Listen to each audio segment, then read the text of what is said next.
New advertising campaign has hit the airwaves today ahead of next month's census. Take a look at this. The census is coming this August.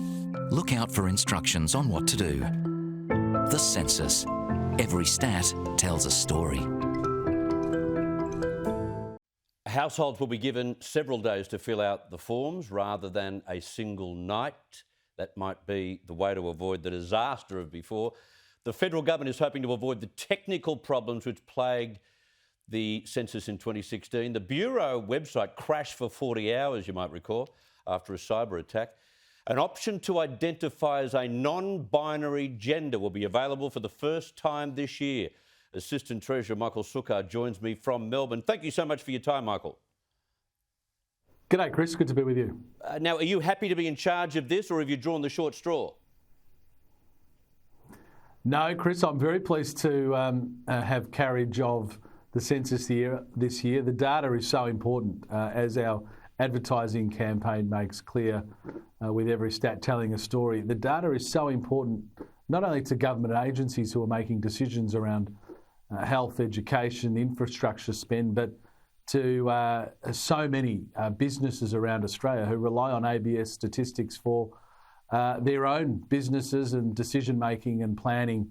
So the data we get out of the census is incredibly important. Yes, there were some challenges in 2016, some quite significant challenges. We've worked very hard, the government and the Australian Bureau of Statistics, to the greatest extent possible, mitigate against similar issues. But we'll be working very hard between now and the 10th of August, which is census night, to make sure we deliver a seamless service. So do you know who's in charge of the technicalities, the online responsibility? Because last time that didn't go all so well. Yes, we do. We have Amazon Web Services who are integral in helping deliver the census. We've been working very closely with the Australian Cyber Security Centre, the Australian Signals Directorate and other security agencies throughout government to make sure that we can deliver a seamless service. And as you said in your intro there, Chris, a slight tweak to this year's census is that people will be able to fill out their form in the lead up to census night. So people will receive a letter in their letterbox. Most Australians will receive a letter. It'll give them a unique identifying code.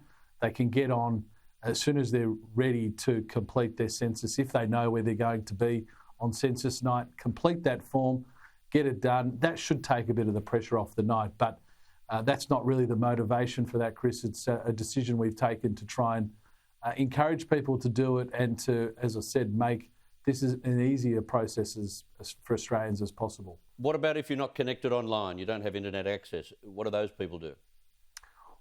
There's about a quarter of people who we expect will complete hard copy forms. They will be able to request a hard copy form. Some areas of Australia will only receive hard copy forms, those with relative lack of internet connectivity. So for about a quarter of the population, we think they will require forms. If you do get a letter with a code, but you don't want to fill it out online, you'd rather have a paper form, there's a phone number you can call, or you can request it online as well, a hard copy to come to you. So we will do everything humanly possible to get the answers from Australians.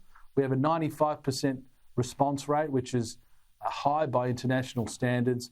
We'll be striving to try and get that response rate as high as possible. So we won't allow any barriers to stand in the way. If people want a hard copy form, we'll get a hard copy form to them. There are a hell of a lot of Australians who wouldn't normally be in the country, who may have been expats returning.